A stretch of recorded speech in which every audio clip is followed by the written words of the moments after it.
Matapos ang ating pagbabahaginan nitong mga nakaraan, nalaman natin na ang Diyos ay nagbalik sa mga huling araw at natagbahayag na ng mahigit 10 milyong salita. Ang makapangyarihang Diyos ay ang anak ng tao na nagpakita sa mga huling araw. Siya ang Panginoong Hesus na nagbalik. At ginamit niya ang katotohanan upang gawin ang gawain ng paghatol simula sa bahay ng Diyos. Ngayon, isang grupo ng mananagumpay ang nabuo at iniwan nila ang lahat upang ipalaganap ang ebanghelyo ng kaharian ng makapangyarihang Diyos sa maraming bansa.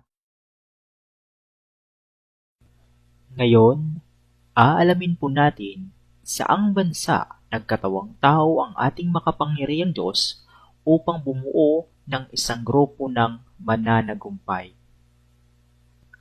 Ngayon, magbasa muna tayo ng mga salita ng makapangyarihang Diyos upang malaman po natin kung saang bansa nagkatawang tao siya upang bumuo ng isang grupo ng mananagumpay. Ngayon, ang Diyos ay bumalik sa mundo upang gawin ang kanyang gawain. Ang kanyang unang hinintuan ay ang halimbawa ng mga diktador na pamumuno. Ang Tsina, ang matatag na balwarte ng ateismo.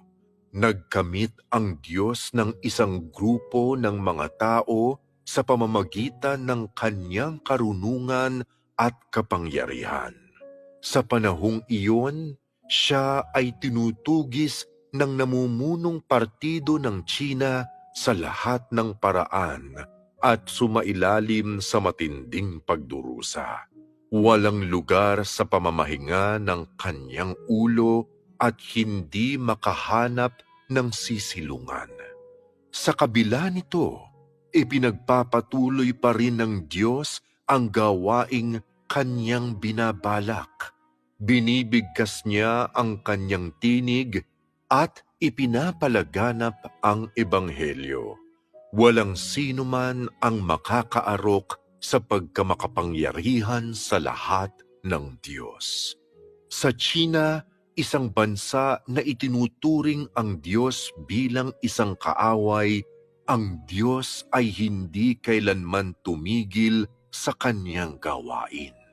Sa halip, mas maraming tao ang tumanggap ng kanyang mga gawain at salita dahil inililigtas ng Diyos ang bawat isang miyembro ng sangkatauhan hanggat maaari. Mula sa mga talatang ito, nalaman natin na ang makapangyarihang Diyos ay bumuo ng isang grupo ng mananagumpay sa bansang China. Ibig sabihin, doon siya nagkatawang tao sa China, isang ateistang bansa na pinakamadilim na kinakalaban ang Diyos. Minsan, tinatanong ng iba, mayroon bang mga patunay sa Biblia na sa bansang China magkakatawang tao ang makapangyarihang Diyos upang bumuo ng isang grupo ng mananagumpay? Sa katunayan, napakaraming mga talata sa Biblia na nagsasaad na sa bansang China, magkakatawang tao ang makapangyarihang Diyos sa mga huling araw upang bumuo ng isang grupo ng mananagumpay. Ngayon, basahin po natin ang mga propesiya sa Biblia. Sabi sa Malakyas 1 verse 11, sapagkat mula sa sinisikatan ng araw hanggang sa nilulubugan ni Yaon, magiging dakila ang aking pangalan sa mga hintel, sabi ng Panginoon ng mga hukbo. Sabi sa Mateo Kapitulo 24, versikulo 27, sapagkat gaya ng kidlat na kumikidlat sa silangan at nakikita hanggang sa kanluran, gayon din naman ang pagparito ng anak ng tao. Sabi naman sa Isayas Kapitulo 49, versikulo 11 hanggang 12, at aking gagawing daan ang lahat ng aking mga bundok at aking mga lansangan ay patataasin. Narito, ang mga ito'y manggagaling sa malayo, at narito, ang mga ito ay mula sa hilagaan at mula sa kalunuran, at ang mga ito ay mula sa lupain ng sinim. Mga kapatid, Napakalinaw mula sa mga talatang ito sa Biblia na ang makapangyarihang Diyos ay magsisimulang magpahayag ng mga bagong salita sa bansang Hintil na nasa silangan bahagi ng mundo na ang dating pangalan ng bansang ito ay Sinim. Maliwanag na tumutukoy ito sa bansang China. Sabi sa unang talata, ang pangalan ng makapangyarihang Diyos ay dadakilain sa bansang Hintil. Ano nga bang ibig sabihin ng Hintil? Ang ibig sabihin ng Hintil ay masamang bansa na may maraming taong hindi naniniwala sa Diyos. Alam natin na maraming tao sa bansang China ay hindi naniniwala sa Diyos at kahit ang gobyerno po doon ay kinakalaban ng Diyos. Kaya China ang tumutukoy sa unang propesiya. Sa pangalawang talata, sinasabi po doon na magsisimulang magbigkas ng mga bagong salita ang ating makapangyarihang Diyos sa bansa na nasa silangan bahagi ng mundo. Ang China ay kabilang siya sa mga bansa na nasa silangan bahagi ng mundo. At sa pangatlong talata, sinasabi po doon na ang gawain ng makapangyarihang Diyos ay magsisimulang maitatag sa lupain ng Sinim at sa lupain ng Sinim din po siya magsisimulang bumuo ng isang grupo ng mananagumpay. Ano ang ibig sabihin ng Sinim? Ibig sabihin nito ay ang lupain ng China. Kapag sinesearch po natin yung salitang Sinim, ang mapa ng China ang lumalabas. Bakit nga ba ang mapa ng China ang lumalabas? Dahil ang dating pangalan ng bansang China ay Sinim. Mula sa wikang Hebro, Sinim ang dating pangalan ng China. Kaya, ang ating makapangyarihang Diyos ay nagkatawang tao sa bansang China upang bumuo ng isang grupo ng mananagumpay. Sa bansang China, nagkatawang tao ang makapangyarihang Diyos para bumuo ng isang grupo ng mananagumpay. Sumula po dito sa mga talatang ito, ang China lamang po ang tumutupad. Ang China ay ang hintil na bansa, ang China ay nasa silangan bahagi ng mundo, at ang China ay ang lupain ng Sinim. Kaya walang duda at hindi natin maikakaila na ang makapangyarihang Diyos ay nagkatawang tao sa bansang China upang bumuo ng isang grupo ng mananagumpay.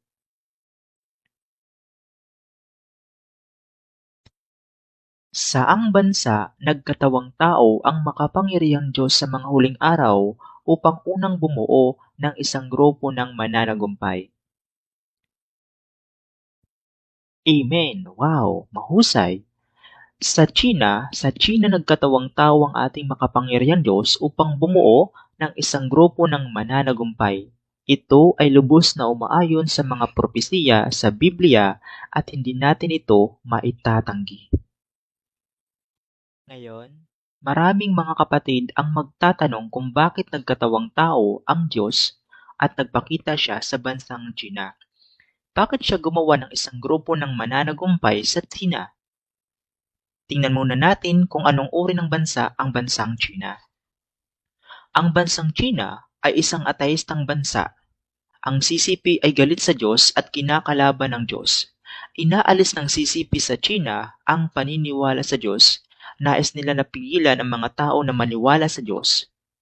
Kinikintal nila sa isipan ng mga tao na walang tagapagligtas. Kaya naman, maraming tao doon sa bansang China ang hindi naniniwala sa Diyos, pagkos sumasamba sila sa mga Diyos-Diyusan kagaya ng dragon. Marami ding sinunog ng mga Biblia at winasak ng mga simbahan ang CCP doon po sa bansang China. Lantaran nitong kinakalaban ang mga paniniwala sa makapangyarihang Diyos. Noong 1991, nagsimulang magpahayag ang makapangyarihang Diyos ng maraming katotohanan at isinagawa ang gawain ng paghatol simula sa bahay ng Diyos. Nang marinig ng mga tupa ng Diyos ang kanyang tinig, agad nilang tinanggap ang makapangyarihang Diyos bilang nagbalik na Panginoong Hesus at sinimulan nilang maranasan ang paghatol ng mga salita ng makapangyarihang Diyos at sila ay dinalisay.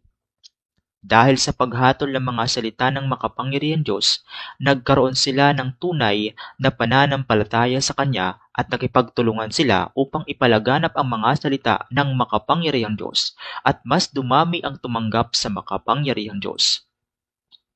Nang malaman ng CCP na mabilis na lumaganap ang mga salita ng makapangyarihang Diyos at mabilis na lumago ito, galit na galit nilang inuusig ang mga naniniwala sa makapangyarihang Diyos. Naglabas ang CCP ng lihim na dokumento tungkol sa pagsugpo sa mga mananampalataya ng makapangyarihang Diyos. Nagsagawa sila ng malawakang pag-aresto. Hinuli nila ang mga mananampalataya sa makapangyarihang Diyos at pinahirapan at pinatay. Sobrang pinahirapan ng CCP ang mga naniniwala sa makapangyarihang Diyos. Yung iba ay pinatay, yung iba ay binugbog at nilumpo, yung iba binuhusan ng kumukulong tubig at kinuryente, yung iba ay hindi pinatulog at hindi pinakain ng ilang araw hanggang mawalan ng lakas. Subalit kahit naman sobrang hirap ang kanilang naranasan, ngunit nakagawa sila ng isang matunog na patutuo sa Diyos. Ang pagdurusa ng kanilang naranasan ay awit ng tagumpay at natalo nila si Satanas. Kahit na pinahirapan sila ng CCP, pero hindi sila nagtaksil sa Diyos, pagkos nagawa nilang manindigan sa kanilang patutuo hanggang sa kamatayan. Ano ang nagbigay sa kanila ng lakas ng pananampalataya upang mapagtagumpayan nila ang mga tukso at mga pagpapahirap ni Satanas?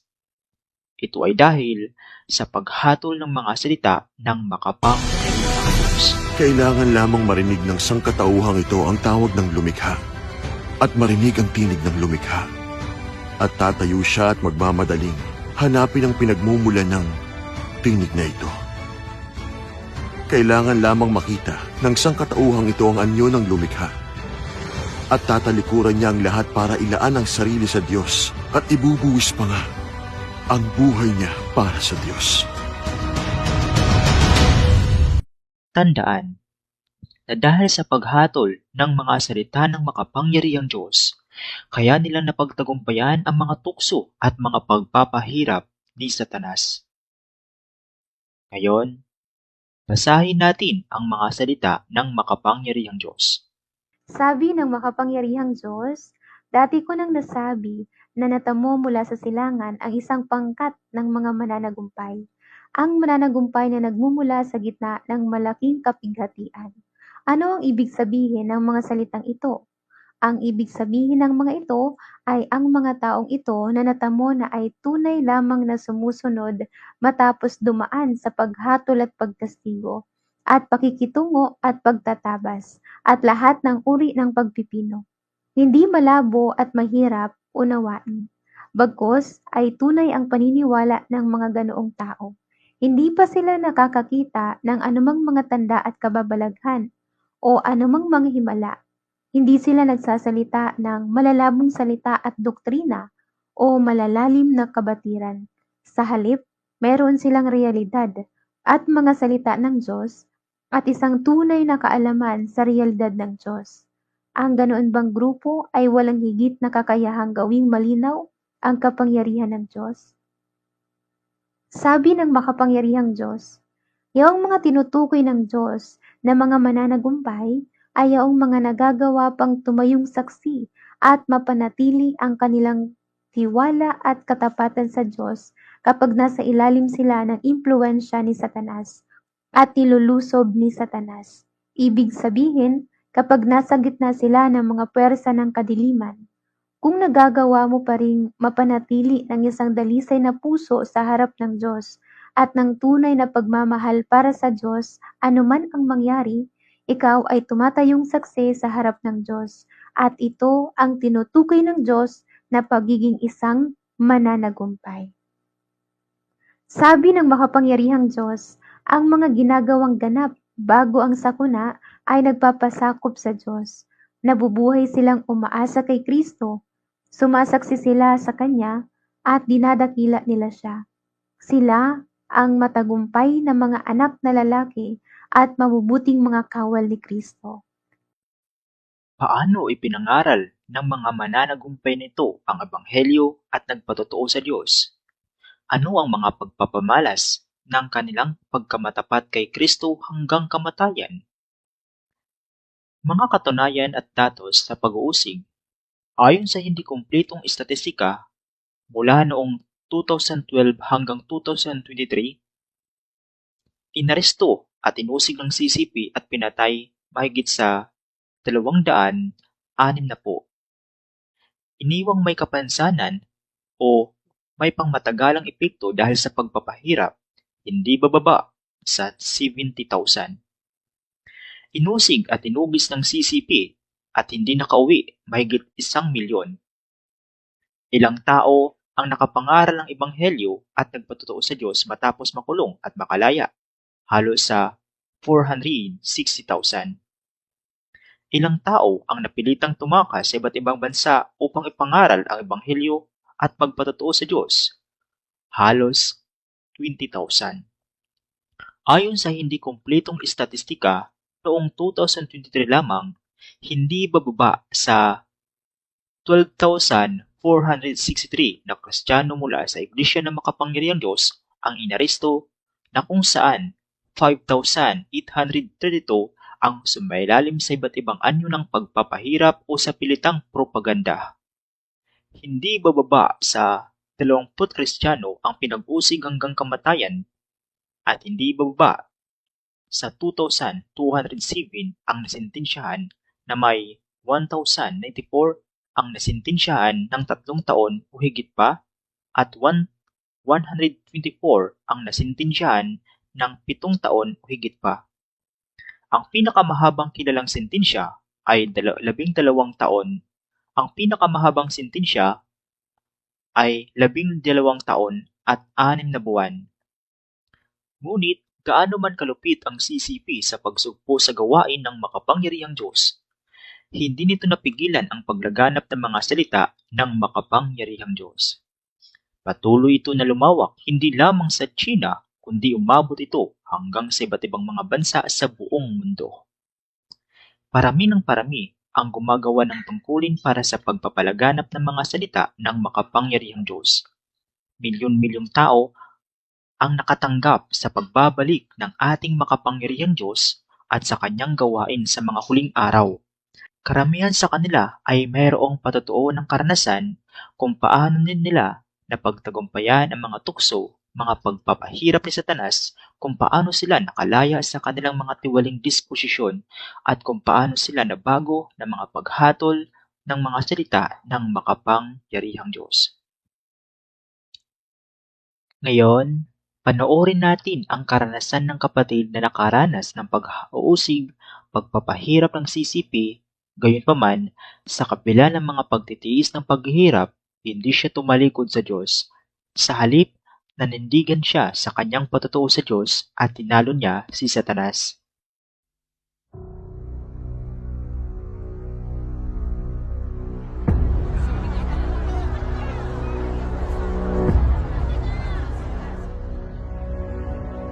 Li Chen-Shi, ang lakas ng loob mong ipadala ang mga Kristiyanong libro na to.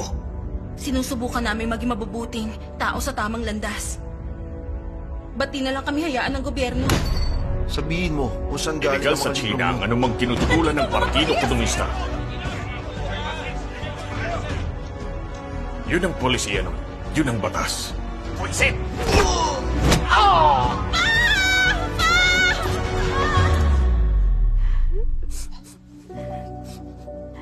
Komot mula sa magulang mo. Huwag panghinaan ang loob. Huwag maging mahina.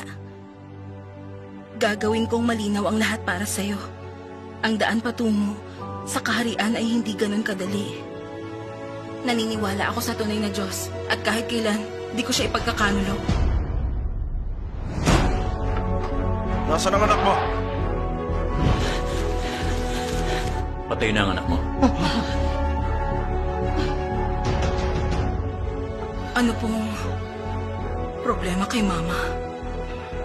Isang napakagandang bagay ang pananalig ng pamilya natin. Hindi ko inakalang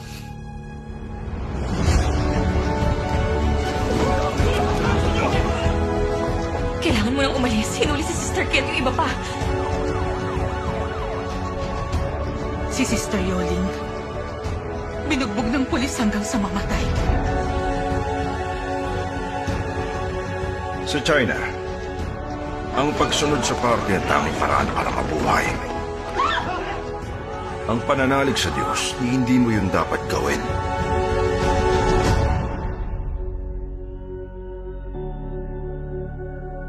Diyos ko, protektahan mo po ako para maging malakas at matapang ako sa bangungot na to at masunod kita hanggang sa katapusan.